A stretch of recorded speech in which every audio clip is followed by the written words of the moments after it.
우리가 매일 마시는 오늘 물에 대해서 말씀을 좀 나눠보려고 합니다. 물을 몇 리터 마셔라. 뭐 이게 공식처럼 그렇게 얘기를 하시거든요. 2리터였나? 근데 그게 사람이 다 똑같이 2리터 마시는 겁니까? 그래야 되는 겁니까? 이제 제 강의의 모든 초점이나 태초목표의 초점이 면역력이라고 그랬잖아요. 이런 큰 건물을 지을 때도 가장 중요한 것이 기초공사거든요. 네. 기초공사. 우리 몸에서 가장 많이 찾아가고 있는 성분이 뭔지 아세요? 물입니다. 네. 70%가 물이에요. 금방 태어나는 90%, 연세가 80, 90 되신 분 50%. 그러니까 몸속에서 물의 양이 줄어들기 때문에 계속 사람이 죽어가고 있는 거거든요. 그래서 오래 사시려면 물을 자꾸 더 드시면 됩니다. 자, 그런데 지금 현재의 이 물 때문에 저를 비롯해서 많은 이제 방송이나 언론에서 많은 전문가들이 나오셔서 물에 대한 강의를 참 많이 했어요. 그래서 지금 아까 상당히 많이 이미 알고 계세요. 그런데 지금 현재의 물 때문에 안 먹어서 건강이 나빠지는 사람이 있고 먹어서 건강이 나빠지는 사람이 있습니다. 오히려 그걸 오늘 제가 좀 말씀드리려고 하는데요. 아까 지금 하루에 물을 몇 리터 먹는 게 좋다고 알고 계시죠? 2리터요. 아, 이제 이게 방송의 힘입니다. 그죠? 우리 이정환 아나운서도 어디선가 지금 들은 거예요. 그죠? 어디서 방송에 가서 2리터를 들으신 거예요. 자, 하루에 물을 2리터를 꼬박꼬박 먹기 때문에 건강이 매우 나빠지고 있습니다. 아, 그래요? 예. 그 이유는요. 물은 우리 몸속에 물로만 들어오는 게 아니고요. 음식을 통해서도 물이 들어와요. 채소나 과일의 90%가 물입니다. 여름철에 가장 즐겨 먹는 과일이 뭡니까? 수박. 수박이죠. 수박 얼마나 맛있습니까? 네. 잔뜩 먹은 그날도 의무적으로 물을 2리터 꾸역꾸역 먹은 날은 물을 많이 먹은 거예요. 과잉섭취네. 수박과 물 합쳐서 2리터랍니다. 근데 한 가지 문제가 있습니다. 어떻게 해요? 하루 종일 음식과 물을 통해서 내 몸속으로 들어오는 전체 물량을 계산할 수 있습니까? 없습니까? 없어요. 없죠. 네. 하루 종일 내 몸속에서 빠져나가는 물량을 계산할 수 있어요? 없어요? 없어요. 없어. 근데 우리 몸의 기본은요. 빠져나가는 양만큼만 정확하게 마셔야 합니다. 많이 먹어도 작게 먹어도 건강에 나쁘거든요. 그래서 하루에 물을 2리터 꼬박꼬박 먹는다고 얘기하시는 분이 오히려 오버될 가능성이 있다는 거예요. 자, 그러면은 어떻게 하는 얘기냐? 우리 몸에는 그 기본을 알려주는 메커니즘이 작동이 되고 있습니다. 화장실을 갑니다. 화장실 가서 소변을 봤는데 소변 색깔이 노랗게 짙게 나왔다고. 뭐라는 거예요? 그러면 물이 부족하다는 거죠. 물 먹어라. 네. 몸에서 지금 물이 막 밖으로 빠져나가서 몸에서 뭔가 나쁜 일이 생기려고 하는데 그것도 모르고 막 웃어서 하면서 까불랑거리고 막 돌아다니니까 얘야 좀 살자고 몸이 지금 나한테 신호를 보내는 거예요. 좀 살려달라고. 그때 물을 마시게 되면은 약 10분 내지 15분 뒤에 금방 소변 색깔이 옅은 노란색으로 바뀌어요. 근데 혹시 이제 이 중에 여러분들 중에서 비타민 B군이나 종합 비타민 드시는 분들은 소변 색깔이 노랗게 나거든요. 그 노란색은 저런 색깔, 밝은 노란색. 병아리 색깔과 저런 밝은 노란색이고요. 물이 부족해서 나오는 노란색은 누런 노란색, 황토색이라서. 군대 있을 때 훈련 받고 나면 짙은 그쵸? 그 노란색이 황토색이라서 금방 표시가 납니다.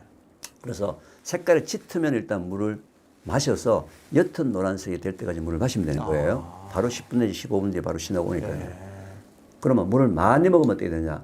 물을 많이 먹으면요 죽습니다. 지금까지 물 많이 먹고요 죽은 사람이 굉장히 많습니다. 특히 마라토너들. 마라톤 현장에서 계속 물을 먹다가 죽은 사람은 다 100% 심장마비거든요. 왜 심장마비에 걸리냐면요. 우리 혈액 속에는 나트륨과 칼륨이라는 두 개의 미네랄이 있는데 이 두 개의 미네랄은 우리 몸속에서 전기를 발생시키는 수력발전소예요. 수력발전소. 우리 몸에 필요한 모든 전기를 칼륨과 이 나트륨 두 개가 이제 하고 있는데 물량이 갑자기 많아지면서 칼륨과 나트륨의 농도가 낮아지면서 전기 발전량이 작아지면서 일단 몸에서 힘이 없어지기 시작합니다. 물 많이 먹는 사람들은. 그 다음에 머리가 막 어지럽고 아프기 시작해요. 그걸 계속 오랫동안 반복하게 되면은 심장이 약했던 사람한테 심장의 전기가 공급이 약하게 돼서 심장마비. 그걸 일컬어서 저나트륨 혈증이라고 그러거든요. 의학적으로. 그래서 건강검진을 하실 때 그 의사 선생님한테 얘기해가지고 내 몸속에 혈액 속에 나트륨과 칼륨 농도 분석해 주셔야 되면 돈 불과 몇천 원 더 추가하면 다 해볼 수 있거든요. 그런 게 있어요? 지금 현재는 거의 대부분 사람들이 저나트륨 혈증 쪽으로 가고 있어요. 왜냐하면요. 물 많이 먹으면 좋다. 이렇게 알고 있는 사람이죠. 또 이런 사람이 주로 또 어떠냐? 저염식을 합니다. 또 이런 사람이 주로 과일, 채소를 많이 먹어요. 맞아요. 채소나 과일 속에는 칼륨만 들어있고 나트륨이 거의 없어요. 자, 저염식 고염식을 하는 사람에게 저염식이 필요한 것이 루멘의 발전을 위해서는 꼭 하루에 필요한 양의 소금이 필요한 거예요.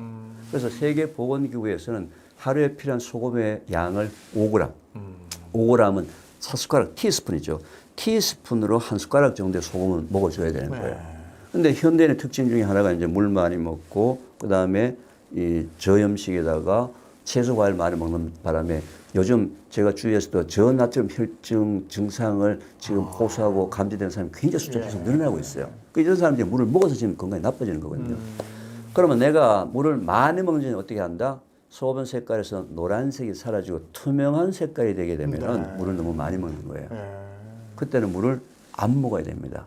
따라서 자기 몸속에 필요한 적당한 물량을 뭘 보고 한다고요? 소변 색깔을 보고 안다는 거예요. 옅은 노란색이 되도록 유지해야. 자, 그런데 한 가지 문제가 있어요. 제가 이렇게 아무리 강의해도요, 바빠서 자꾸 잊어버려요. 바빠서 물 먹는 걸 자꾸 잊어버려요. 그래서 제가 전 국민 대상으로 3, 2, 1 운동이라는 걸 현재 벌리고 있습니다. 3, 2, 1 운동을 벌이는데 한번 저하고 구호를 한번 외쳐서 한번 따라 구호를 외쳐보겠습니까? 자, 이렇게 손가락 펴십니다. 3, 3. 식사 30분 전 한 컵. 따라 하시죠. 식사 30분 전 한 컵. 네. 2. 식사 2시간 뒤 한 컵. 식사 2시간 뒤 한 컵. 1. 일. 취침 1시간 전 한 컵. 취침 1시간 전 한 컵. 하루에 몇 컵입니까? 3컵인데? 그럼 하루에 한 끼만 드세요? 밥 먹기 30분 전에 한 컵. 그러니까. 밥 먹고 2시간 뒤에 한 컵. 3끼 먹으면 6컵. 6컵. 6컵이죠? 식사 전후에 한 컵씩이나 6컵. 잠자기 1시간 전 한 컵, 7컵. 7컵. 아침에 매우 일찍 일어나는 사람 아침 공복에 한 컵, 8컵. 8컵. 7컵, 8컵을 언제 먹는다? 시간을 정해놓고 마신다. 시간을 정해놓고 마신다. 자꾸 잊어버리니까. 시간을 정해. 밥 먹기 30분 전에 물 한 컵은요, 위에서 음식이 물이 장으로 들어가기 때문에 장에 물이 있으면 소화가 잘 되고 장 건강이 좋은 거예요. 밥 먹고 2시간, 위에서 음식이 2시간 머문다 그랬죠. 2시간 뒤부터 장으로 음식이 내려가는데 그때 물 한 컵은 어떻게 해요? 장에 물을 공급해서 또 좋은 거예요. 잠자기 1시간 전에 물 한 컵, 아침에 일어났는데 첫 소변이 노랗다. 그러면 잠자는 시간 6시간, 7시간 동안에 수분 부족으로 몸이 정상이 회복이 안 된 거예요. 예. 그런데 또 이제 또 저녁에 자기 전에 물을 또 너무 많이 먹게 되면은 중간에 화장실 가잖아요. 화장실 안 가고 아침에 소변 색깔은 괜찮은 물량을 한 3, 4일만 연습을 해보면 알 수 있어요. 그러면 3, 2, 1을 지킬 때 물량을 어떻게 한다? 보통 이런 한 컵을 먹는 건데 소변 색깔을 먹을 때 좀 진하면 조금 채워서 먹고 소변 색깔 좀 묽으면 좀 약하게 먹고 해서 약 200에서 250 정도를 가지고 하루에 7개 내지는 8개를 시간을 정해놓고 먹으면은 소변 색깔이 유지가 되면서 실제로 물 안 먹던 사람은요 일주일 만에 금방 몸에서 변화가 일어납니다. 제일 먼저 피부가 좋아져요. 그래요. 피부가. 네, 피부가 일단 좋아지기 시작합니다. 그래서 3, 2, 1 방법으로 이제 물을 먹는데요. 제가 이제 오늘 이 방송을 보신 분은 만약에 이제 주부님들이 이 방송을 보셨으면요. 남편에게 꼭 얘기해 주세요. 남편 3, 2, 1. 그리고 퇴근해서 집에 올 때 현관문 열고 아내를 보면 어떻게 인사해야 됩니까? 이렇게 인사해야 됩니다. 여보, 나 오늘 당신이 얘기한 대로 잘 지켰어. 오늘 회사에서 막 사장님한테 엄청나게 혼났고 막 손해도 보고 막 스트레스 받았는데 내가 그래도 당신이 얘기한 대로 물은 먹었어. 아니, 스트레스 받는다고 물 안 먹어도 됩니까? 돈 못 번다고 물 안 먹어도 돼요? 기본이라는 것은 내가 돈을 벌든 안 벌든 스트레스 받든 안 받든 물을 먹어야 하는 거예요. 그리고 특히 어린아이들, 유초등학교 아이들한테 3, 2, 1을 가르쳐주고 아이들이 학교 갔다 들어오면서 엄마 보면 어떻게 인사해야 돼요? 엄마. 그럼 엄마가 어떻게 대답합니까? 참 잘했다. 참 잘했다. 어린 아이 때부터 이 기본에 익숙한 아이는요, 물 먹는 습관을 들인 아이는 운명이 무조건 바뀌어요. 그래서 제가 이 운동을 전 국민 운동을 벌이고 있는데요. 제가 이제 이렇게 방송을 이렇게 하다 보니까 길거리에서도 오늘 제가 여기 오는데도 저를 아시는 분을 참 많이 만났어요.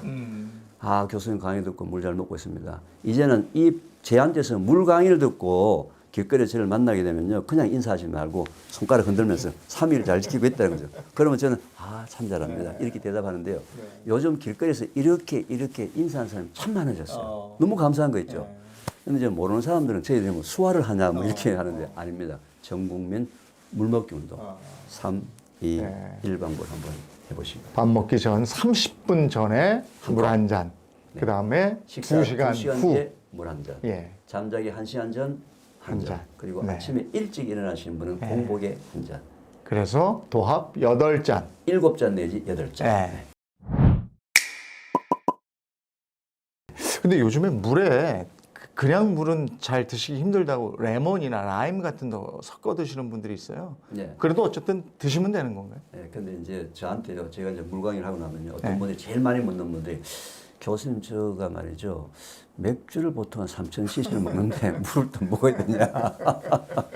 주부님들은 또 주로 아이들이 물 달라고 그럴 때 교수님 오히려 우유 주고, 포도 주스, 오렌지 주스 주는 게 좋지 않습니까? 심지어 어떤 분들은요, 아, 나는 보이차를 하루에 막 2리터, 3리터 먹는데 어떻습니까? 그런 분들 많죠. 녹차, 보이차, 지금 이런 레몬차, 요즘 젊은 친구들도 뭐 많이 먹죠? 탄산수. 네. 자, 물 이외의 그 모든 것을 전부 다 저는 차라고 정의를 하겠습니다. 차. 네. 그러면 차는 차같이 드시고, 물은 물같이 드시면 아무 문제 없어요. 그런데 현재 우리나라 사람들은요, 차는 물같이 벌컥벌컥 먹는데, 물은 차같이 그냥 홀짝홀짝 성의만 표시합니다. 바뀌었어. 예, 차는 차같이 즐기시고, 물을 물같이 드시면서 먹는 양은 뭘로 보고 한다? 소변 색깔을 보고 얼마든지 즐기시면 되는데 서로 바꾸시면 안 되는 거죠, 그죠? 예, 그래서 뭐 레몬을 먹든 라임을 먹든 뭐 심지어는 뭐 뭘 먹든 간에 저는 양은 차는 차같이 물은 물같이 드시고 건강을 유지하시면 좋다. 네. 이렇게 추천하겠습니다. 이온 음료는 어떻습니까? 자, 이온 음료라는 것은 말이죠. 이제 그 물 속에, 음료 속에 마그네슘, 칼슘, 나트륨, 칼륨이라는 4개의 전해성 미네랄이 들어가 있어요. 주로요. 이거는 이제 우리가 운동을 하게 되면 땀을 흘리잖아요. 옛날에는 땀 흘리면 물 먹을 때 뭘 먹었죠? 생각 안 나세요? 소금 먹었어요, 소금. 그죠? 운동할 때, 예. 운동할 때. 그것도 정제 소금이 그렇죠. 있었어요. 운동할 때 물만 먹으면 안 된다고 예, 예. 소금을 먹은 이유가 뭐예요? 땀으로 물만 빠져나가는 것이 아니라 소금 성분도 같이 빠져나가기 때문에 저나트륨 혈증 쪽으로 내려간단 말이에요. 그죠? 그래서 저 이온 음료 누가 먹는 거예요? 운동 선수들이 먹는 겁니다. 땀을 흘려서 땀을 통해서 이 전해질 물질이 빠져나가는 걸 보충해주기 위해서 먹는 것이 일반인이 일부러 꼭 뭐 이온 음료를 먹을 필요는 없습니다. 지금 급격하게 저 속에 들어있는 저 마그네슘, 칼슘, 칼륨, 나트륨 4가지는요. 우리가 먹는 과일이나 채소에 다 들어있어요. 근데 저기는 이제 많이 들어있죠. 왜 많이 먹어요? 운동할 때 땀을 갑자기 많이 흘리니까 일시적으로 그 전해 물질이 부족할 수 있으니까 저거는 보충할 필요는 있는데 뭐 일반적으로는 이온 음료를 저는 추천하지는 않습니다. 운동하실 땐 좋습니다. 오늘 저는 이제 궁금증이 풀렸어요. 그동안 이제 방송하면서 저도 정보가 있으니까 한 2리터 정도 마시면 좋은 거다 생각을 했는데 소변 색깔로 판단하면 되겠네요. 그렇죠. 예. 언제든지 수시로 자기가 확인할 수 있지 않습니까? 예. 진하면 좀 더 드시고 묽으면 조금 덜 드시고 이렇게 해서 판단하시면 되겠습니다. 물은 뭐 저 상온에서 둔 물 드시는 게 좋다. 이건 맞는 얘기죠. 냉수 시원한 거 이런 거. 답을 알고 있네. 그죠? 자, 그런데 우리나라 사람들이 냉수를 너무 좋아해요. 예. 그죠? 커피 중에서도 아이스 아메리카노를 이렇게 많이 먹는 나라가 없잖아요. 왜요? 시원하잖아요. 그죠? 근데 뜨거운 물을, 예를 들면 차가운 물을 시원하게 먹었으면 이제 목젖을 타고서 이 식도로 내려갈 때 기분이 너무 좋잖아요. 근데 그 내려갔던 물은 어떻게 됐든 간에 전부 다 36.5도다 우리 몸이 다 올려줘야 돼요. 우리 몸이. 여름철에 시원할 때, 더울 때 차온 거 냉수 한 컵 먹는 건 저는 괜찮다고 봐요. 네. 근데 이게 습관이 돼가지고 겨울에 추울 때도 오돌오돌 떨면서도 겨울에도 아이스 아메리카노나 얼음물을 먹는 분이 있거든요. 예. 겨울에 혹시 그 추운 이런 지역에 가서 소변 보고 나면은 어떻습니까? 몸이 그렇죠. 떨리죠. 예, 예. 왜 떨릴까요? 체온이 밖으로 나가니까. 예, 그렇죠. 뜨거운 소변 양만큼 바깥으로 나가면서 체온이 떨어졌죠. 네. 체온이 떨어지면 우리 몸에서 문제가 생기니까 체온을 올려주려면 운동을 해야 되거든요. 네. 근육 운동을 해야지 올라가잖아요. 분명히 우리 이재용 아나운서께서 소변 보고 난 다음에 운동 안 할 줄 알고서는 네. 본능적으로 그냥 부르륵 떨던 만나요. 몸이 먼저 움직여 준 거예요. 무의식적으로. 왜요? 살려고. 지가 살려고 네. 심하게 몸을 그게 근육 운동을 해서 몸을 올려주는 네. 소변 빠져나가는 양만큼. 예. 그런데 그 겨울날 그렇게 얼음 물을 먹어야 됩니까? 자기가 살려고 이렇게 발부딪히고 있는 이 몸에다가. 근데 갑자기 지금 궁금해진 게 있어요, 선생님. 이 열 받았을 때도 부르르 떨잖아요. 네. 그것도 열 올려주는 거예요. 그 열을 발사.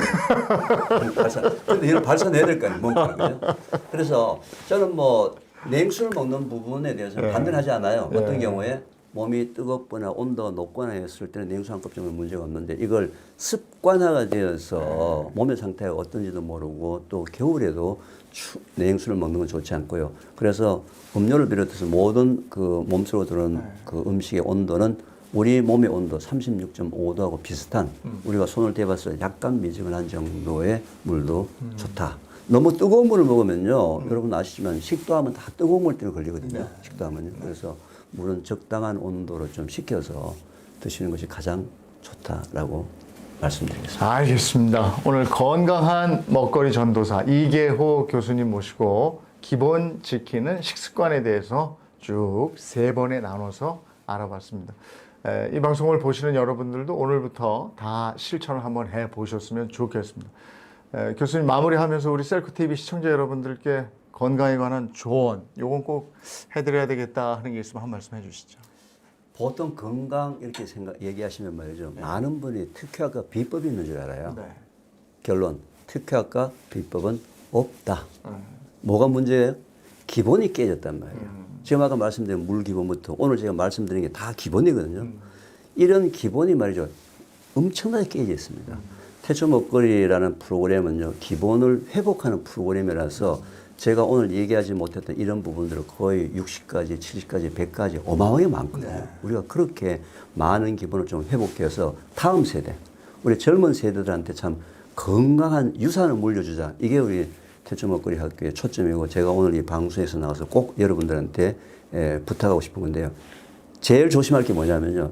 너무 건강에 대해서 먹거리에서 민감하시는 것도 안 좋습니다. 왜?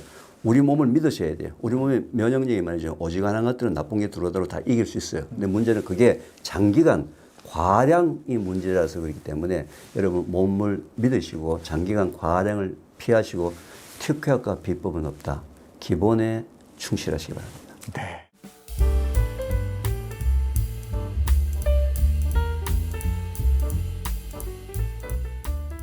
우리나라도 보면 여름철 무더위가 시작되고 이러면은 보양식 챙겨 먹잖아요. 그런 거 보면 여름에는 사람들이 다 좀 비실비실 되는 모양이죠. 이 면역이 떨어지는 이유가 여러 가지가 있을 텐데요. 예를 들어서 우리가 추운 데 있으면 우리 몸에서 계속해서 열을 만들기 위해서 활동을 하니까 면역체를 위해서 사용된 에너지를 체온을 유지하는 데 쓰죠. 똑같은 겁니다. 36.5도에서 37.3도의 이 체온을 항상성으로 유지하는데 덥잖아요. 더우면 우리 몸은 땀을 만들어서 체온을 떨어뜨리려고 하죠. 추위에서 체온을 만드는 거나 더위에서 체온을 유지하려고 체온을 떨어뜨리기 위해서 하는 그 과정들도 우리 몸에 있는 에너지를 쓰기 때문에 면역력이 떨어질 수 있고요. 또 한 가지는 최근에는 냉방시설이 아주 잘 돼 있잖아요. 그래서 기온차가 너무 심한 곳에 있다 보니까 우리 몸의 교감신경과 부교감신경에 이런 운동, 체온 조절 중추가 고장나면서 면역체계가 작동을 안 하는 경우도 있습니다. 그리고 예전에는 여름 감기는 개도 안 걸린다고 그랬는데 요즘엔 여름에 감기 걸리는 분들 많아요. 에어컨이나 이런 뭐 온도 차이 때문에 그렇습니까? 크게 세 가지를 생각할 수가 있는데요. 첫 번째는 우리가 코로나19 시절에 많이 들었던 바이러스 등의 감염 질환이 발생한 원인이 밀집입니다. 즉 밀집되고 환기가 안 되는 에어컨 틀어놓고 시원한 사람들이 다 모이니까 거기서 감기 등을 일으킬 수 있는 바이러스가 순환되면서 공기를 두 번째는 우리가 기온차가 큰 곳, 더운 곳에 있다가 시원한 곳에 들어오면서 면역력이 떨어지면서 감기가 발생될 수 있는 거. 그 또 하나가 뭐냐면 최근에는 이 감기라든지 인플루엔자가 계절을 타지 않습니다. 특히 2023년 같은 경우는 보통 인플루엔자는 겨울에 유행하잖아요. 근데 2023년은 여름에도 인플루엔자 독감이 유행했습니다. 그래서 이런 바이러스의 특성 때문에도 변화가 되고 있어서 여름에도 감기 환자가 적지 않습니다. 그러면 이 여름에는 또 각종 질환 같은 거, 전염병 이런 것들도 많이 돌던데 여름에 조심해야 될 질병은 뭐가 있어요? 제가 이렇게 말씀드리면 아마 놀라실 텐데 고혈압입니다. 여름에 고혈압? 네. 아, 나도 열받는데 밖에도 열받아 있어서 그러나? 온열 질환 환자분들이 고혈압 환자인 경우가 많습니다. 아, 그래요? 혈압이 높은 분들이 더위에 노출이 되게 되면 혈압이 불안정해서 혈압이 떨어져서 발생하는 뇌졸중이나 오히려 혈압이 올라가서 발생하는 뇌졸중이 발생할 수도 있고요. 그뿐만이 아니라 더울 때 당뇨병도 조절이 잘 안 됩니다. 기저질환이 있는 분들은 특별히 조심해야 되겠네요. 네. 보통 여름에 냉방병 얘기를 많이 하거든요. 네. 근데 냉방병뿐만 아니라 고혈압, 당뇨, 이 콜레스테롤 같은 만성 질환들이 여름에 조절이 더 안 되기 때문에 실제 여름 되면은 주의해야 되는 질환은 만성 관리 질환이 중요하다. 그리고 아까 말씀드린 냉방병도 주의가 필요합니다. 이게 저 면역력을 우리가 기르자 얘기는 많이 하는데 그 면역력을 기르기 위해서 제일 중요한 건 뭐라고 생각하세요? 제가 이래서 도를 못 보는 것 같습니다. 면역을 키우는데 가장 좋은 약은 잠입니다. 아, 자는 거예요? 자는 겁니다. 얼마나? 네. 실제로 이 잠에 대한 연구가 여러 가지가 있었는데요. 8시간 이상 너무 많이 자거나 5시간 미만으로 자는 경우에는 당뇨병 등이 발병할 수 있다는 연구 결과도 있어요. 그래서 보통은 성인 기준으로 해서 약 7시간, 8시간 자는데요. 보통 우리가 면역이라고 하면 그냥 감기, 폐렴 이런 것만 생각하지만 우리 몸에 있는 이 면역체가 암세포도 잡아먹거든요. 정말 존경합니다. 밤에 근무하시는 우리 간호사 선생님들, 그렇죠. 야간 근무하시는 분들. 근데 이런 야간 근무자분들이 유방암, 혈액암이 많다는 것이 또 수면이 부족한 경우에 면역이 떨어진다는 것을 반증하는 예가 되겠습니다. 그러면 잠을 5시간 이하로 자면 안 되고 너무 9시간 이상 너무 많이 자도 안 된다 그러면 6, 7, 8시간 정도가 적정한 수면 시간인가요? 잠은 최소 밤 11시 이전에 들어가서 6시간, 7시간, 8시간 정도 개인차가 있겠지만 수면을 이루시는 게 건강과 면역을 지키는 데 도움이 될 것 같습니다. 근데 그 옛날에 저 현대그룹의 왕 회장님, 정주영 회장님은 하루에 뭐 저 밤에 자는 시간은 서너 시간이고 그 대신에 차만 딱 하면 그냥 잤다고 그래요. 네. 이게 쪼개서 자는 거죠. 이런 건 어때요? 그 부분은 괜찮다고 말씀을 드릴 수가 있습니다. 다만 쪽잠 또는 낮잠 시간은 밤 자는 시간에 그런 방해가 되지 않도록 약 15분에서 30분 이내로 주무실 때는 가능하면 편안한 자세로 누워 있으면 좋은데 사실은 뭐 그렇게 누워 주무시기는 어려우니까 15분 이내로 쪽잠 주무시는 게 부족한 수면을 채우는 데 도움이 될 수 있습니다. 근데 나이가 들면 특히 갱년기 여성들 보면 저희 집사람도 너무 잠을 못 자요. 막 네. 새벽에 일어나고 그냥 뭐 어떤 때 보면 눈 뻘게 가지고 그냥 드라마 보고 있어요. 새벽 3, 4시까지. 이분들은 어떻게 잠을 좀 자게 할까요? 사실은 오늘 소개해드리고 싶은 방법이 하나 있습니다. 있어요. 네. 버스 번호랑 비슷한데요. 네. 478 호흡법입니다. 478 호흡. 네. 자, 요거는 일단 4는 코, 4는 코입니다. 코로 숨을 쉬면서 배를 부릅니다. 해볼까요? 시작. 네, 4초 동안 숨을 들이셔서 배를 부풀립니다. 그리고 7초 동안 참아.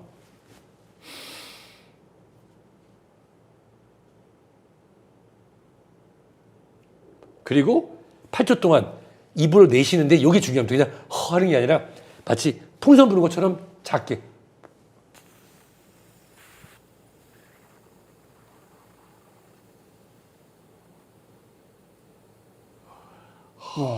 처음에 하시면 힘들어요. 네.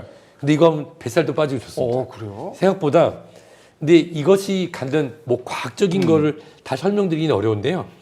예전에 무슨 미 해병대에서 개발한 무슨 수면법, 호흡법 여러 가지가 있지만 이 4, 7, 8 호흡법 같은 경우는 일종의 명상의 효과도 끌어올 수도 있고요.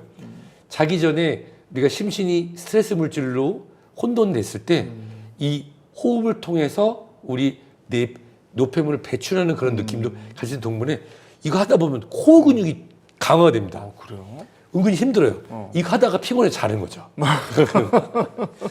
다시 한번 해볼까요? 네. 해보시고 느낌도 제가 그러면 4 하면 이제 시작해 보겠습니다. 4,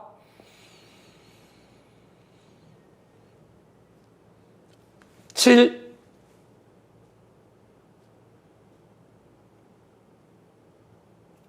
그리고 8,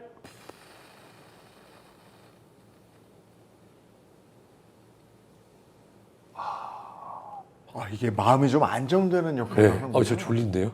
이게 편안한 느낌을 주네요. 네. 큰일 났네. 졸린데요. 이게 어떻게 보면 명상호흡법이네. 478 호흡법. 네, 그렇습니다. 그렇군요. 근데 우리가 잠 안 올 때는 또 따끈한 우유를 뭐 한 잔 마셔라, 아니면 뭐 족욕을 좀 해라, 뭐 이런 것들이 수면에 도움이 된다. 어떻습니까? 어떤 방법이 좋습니까? 이게 실제로 도움이 됩니까? 우선은 좋은 음식은 뭐가 있는지도 궁금하고. 저는 일단은 수면에 도움이 안 되는 것부터 말씀드릴게요. 네. 수면에 도움이 안 되는 거 첫 번째 술입니다. 술. 왜냐면 우리가 술을 마시게 되면 이 손에 있는 그 신경을 곤두쓰게 하는 그거를 일시적으로 떨어뜨려서 잠이 오게끔 도와줄 수는 있습니다. 졸려요. 일시적으로. 하지만 결론적으로 그 술 자체가 굉장히 칼로리가 높고 활동을 끌어올리는 거기 때문에 안 되고요. 그 다음에 카페인이라든지, 그 다음에 고단백, 고열량 식품, 치킨. 몸에서 열나요. 자다가 열나. 네, 치킨에 네. 콜라. 이게 바로 지금 카페인 음료에 네. 고단백, 고탄수화물. 이러면 이제 잠을 못 자는 거죠. 네.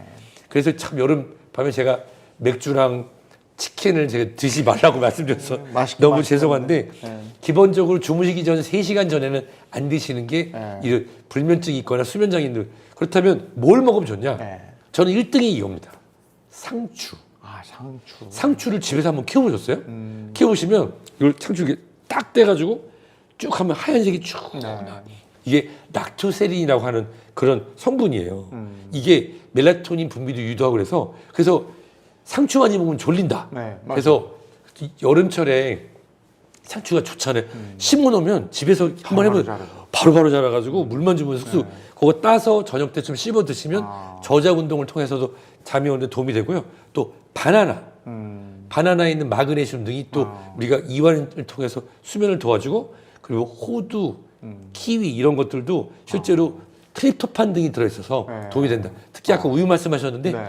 우유를 중탕으로 해서 저지방 우유를 가볍게 데워 드시면 거기 있는 트립토판 성분이 활성화되면서 멜라토닌을 유도하는 것으로 잠을 유도하는 데 도움이 될 수 있다고 합니다. 그렇군요. 지금 멜라토닌 말씀하셨는데 그걸 멜라토닌을 약으로 먹거나 아니면 너무 잠이 안 와서 수면제 복용하시는 분들도 있잖아요. 수면 보조제들. 이런 건 적당히 좀 해도 괜찮지 않아요? 그런데 이제 멜라토닌이라든지 스틸록스라고 하는 졸피뎀 이런 수면제를 찾으시는 분들이 있어요. 졸피뎀 환각제 아니에요? 졸피뎀은 일단은 수면 유도제고요. 이것들이 졸피뎀, 스틸록스 등이 범죄에 이용될 수 있는 부분, 그다음에 의존성이 있는 부분이기 때문에 꼭 의사 처방을 통해서 처방 방법, 기간에 맞춰 드셔야 되는데요. 멜라토닌은 이게 우리가 조금 여지가 있습니다. 왜냐? 내가 이번에 미국 여행 갔다 오면서 선물로 멜라토닌 사왔어 하시는 분이 있어요. 그리고 예전에 뭐 멜라토닌 남대문 가서 사서 먹었다. 우리나라의 멜라토닌은 일반 의약품입니다. 의사 처방을 필요하고 약사님의 관리가 필요해요. 그러면 그게 유통되고 있는 멜라토닌은 과연 뭘까요? 불법이네요. 그렇습니다. 실제로 이렇게 약품처럼 유통되고 있는 거는 불법 유통 멜라토닌 가능성이 크고 최근에 건기식으로 나와서 식물 유래 이런 것들은 일반 식품입니다. 그래서 어떤 기능을 뭐 수면 유도 효과를 100% 얻기는 어렵지만 멜라토닌이 부족하신 분들에게 기능을 우리가 도움을 받을 수 있다고 생각하고 드실 수 있습니다. 근데 멜라토닌은 저도 해외 나가서 한번 먹어봤거든요. 왜냐하면 시차 적응이 안 돼가지고요. 고생을 해서 그거 먹고 좀 자고 이러니까 시차 적응이 바로 되던데요. 그렇죠. 멜라토닌은 그래서 가장 좋은 방법을 말씀드리면 주치 선생님한테 가셔서 이번에 출장 또는 수면 장애 등에 관련돼서 멜라토닌을 처방을 받으시고 그 이유가 멜라토닌은 국내 허가상으로 13주까지 처방을 받을 수 있고요. 그 이상인 경우에는 정신건강의학과 또는 주치 선생님과 상의하셔서 그 계속 복용할지 마실지 결정해야 되지 그냥 우리 이재용 아나운서께서는 출장 가셨을 때 이전에 뭐 그 해외 출장 가서 무슨 중계 같은 게 있을 때 업무 때문에 짧게 한 3일, 5일 이렇게 드신 거는 전혀 문제가 없습니다만은 수면 장애가 지속되는 만성 수면 장애 환자분들이 이 멜라토닌을 매일 밤 그냥 드시는 거는 절대로 추천드리고 싶지 않습니다. 네.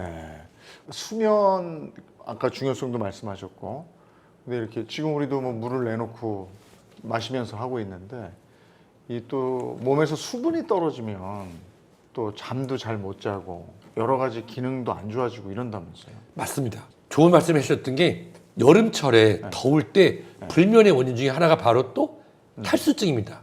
근데 탈수를 사람들이 잘 인지를 못해요. 실제로 이 여름철 탈수, 자면서 에어컨을 우리가 밤새 틀지 않고 끄면은 우리도 모르는 사이에 땀을 흘리잖아요. 탈수가 되면서 깰 수가 있거든요. 그래서 탈수도 이런 수면 장애, 수면 유지가 안 되는 원인 중에 하나가 될 수 있습니다. 우리가 물을 뭐 하루에 뭐 8리터를 뭐 8컵을 먹어라 뭐 어떻게 해라 이러는데 사람마다는 다른 거죠. 그렇습니다. 근데 중요한 거는 나이가 드실수록 갈증을 잘 느끼지 못하세요. 갈증을 느꼈다는 건 이미 우리 몸에서 탈수가 진행되고 있다라고 해서 꼭 갈증을 느끼기 전에도 특히 지금처럼 더운 여름에는 수시로 물을 드시는 게 중요한데요. 보통 세계보건기구 WHO에서는 8잔을 마셔라. 그래서 하루에 뭐 1.5리터, 1.6리터라는 표현을 쓰지만 그거 아세요? 여름철에 축구하는 분들 있잖아요. 네. 땀으로만 3, 4리터를 물을 흘릴 수가 있어서 그런 분들은 미리미리 물을 드실 필요가 있고 다만 심혈관 질환, 심부전, 콩팥 질환 그리고 여러 가지 이 뇌신경계 손상 질환이 있는 분들을 제외하고서는 특히 여름철에는 충분하다고 생각할 때까지 충분히 물을 자주 드시는 걸 저는 추천드리고 싶습니다. 이게 숫자 2개가 중요하네. 수분 섭취하고 수면. 맞습니다. 이게 핵심이네요. 맞습니다. 그러면 적절하게 수분을 섭취하고 수면은 꼭 하루에 한 7시간 정도씩 푹 주무시면 면역력에 별 이상이 없을 것이다. 그러네요. 여름철 면역력 네. 키우는데 수면과 수분. 네, 거기까지 생각을 못했는데 배웠습니다. 그리고 적절한 예방 접종은 꼭 하셔야 된다. 알겠습니다.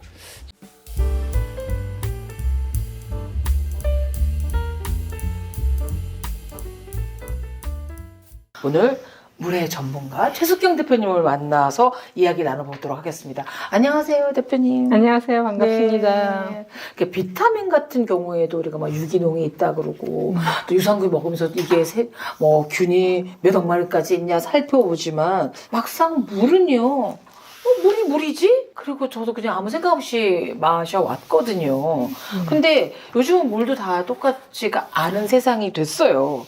맞아요. 요즘에 사실 굉장히 많은 종류의 건강기능식품을 먹고 있죠. 네. 그런데 그 물을 운반해 주는 거는 좋은 물이거든요. 근데 그 가장 중요한 역할을 하는 거는 우리가 관가하는 것 같아요. 맞아요.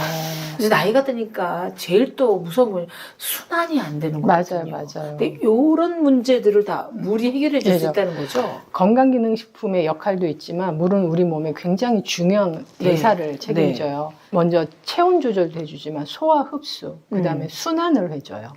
이게 순환이 돼야 우리가 어떤 영양제나 음식을 먹었을 때 우리에게 대사를 시켜주거든요. 네. 이 물을 부족하면 막 피부가 푸석푸석해지는 건 물론이거니와 안구 건조라 그러나요? 네네네. 눈이 건조했다면 자꾸만 피곤해지기도 하고 뭐 입이 바짝바짝 마른다든가 뭐 이런 신호를 보내더라고요. 그렇죠. 수분이 부족하면 오는 게 대표적인 게 이렇게 안구 건조, 네. 이제 피부의 탄력 저하, 그다음에 이제 전반적인 탈수가 오면 통증이 와요, 몸에. 신호가 통증이고.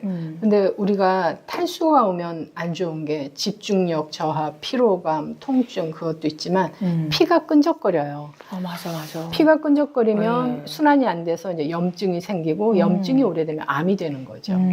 그게 우리가 많은 시간 동안 처음에는 이제 암이라는 게 유전이다라고 얘기를 했다가 네. 요즘에는 우리의 생활 습관병이다라고도 바뀌었잖아요. 근데 우리가 환경 유전이죠. 어떻게 그렇죠. 보면. 네. 그래서 우리가 물 하나만 잘 마셔줘도 암도 예방할 수 있다라고도 하거든요. 그래서 물은 정말 중요한 거예요. 맞아요. 근데 그건 전 현실 생활 주변에서 너무나 많이 느끼는 게 유난히 피부가 좋은지 너 뭐 먹어?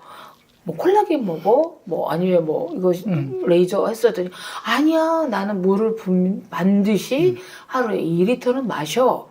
왜 콜라겐 안 먹고 물만 때웠단 말이야? 오늘 마신 물이 네. 2달 뒤에 내 피부 상태를 말해줘요. 그래서 2달이요? 오늘 제가 물을 얼마큼 마셨느냐가 2달 뒤에 다른 친구들하고 비교할 수 있는 피부 상태가 되는 거죠.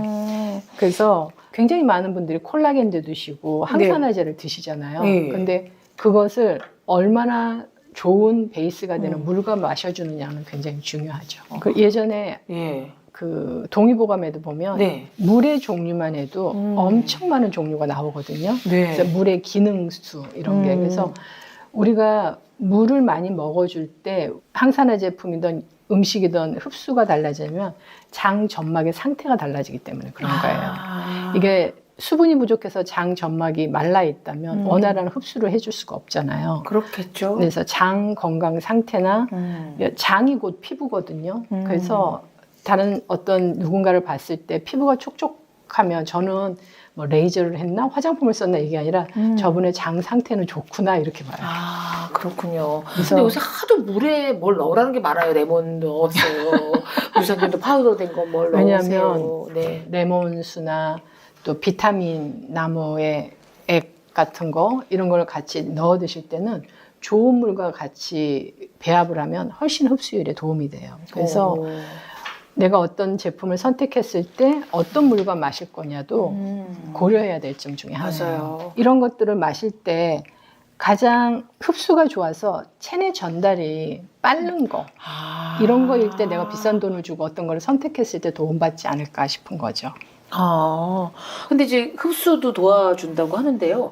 요새 물이 너무 종류가 다양하잖아요.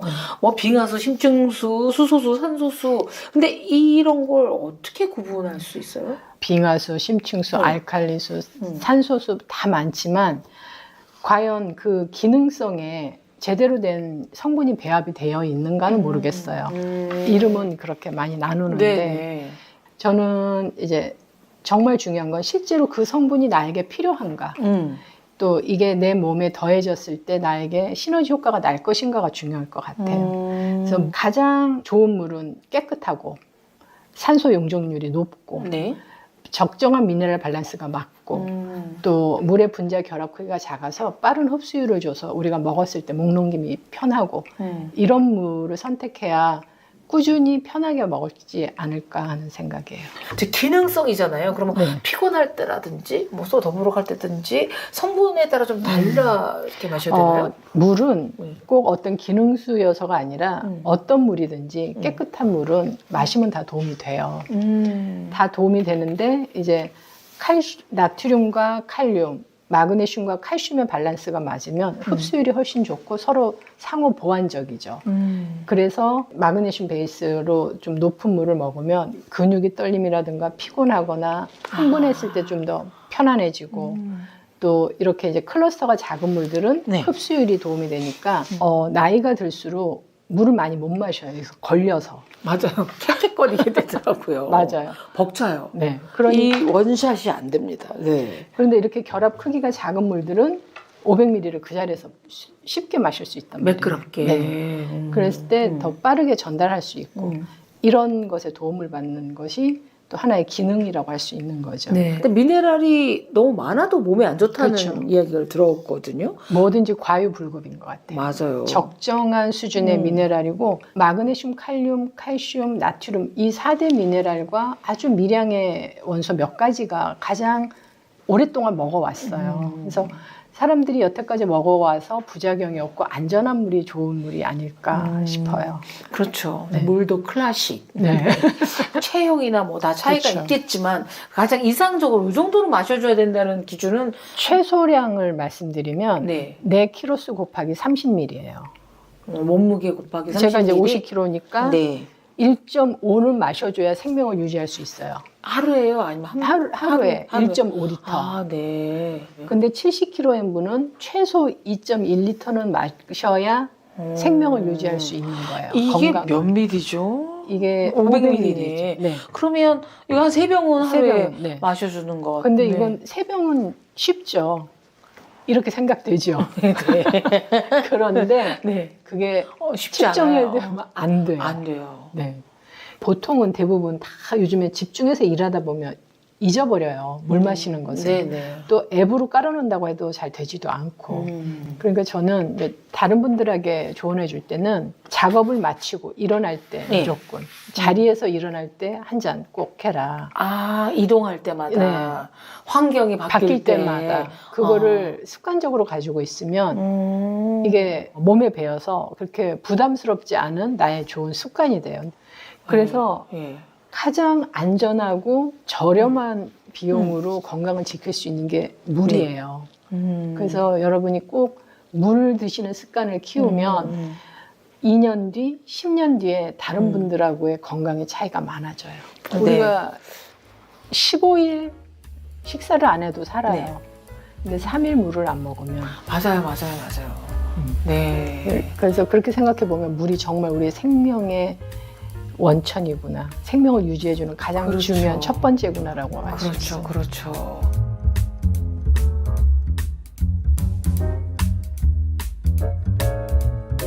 셀코 TV 탐나는 일상에서 나눈 이야기가 여러분에게 조금이라도 좋은 정보가 되셨다면 좋아요, 구독 눌러주시면 너무너무 감사하겠습니다.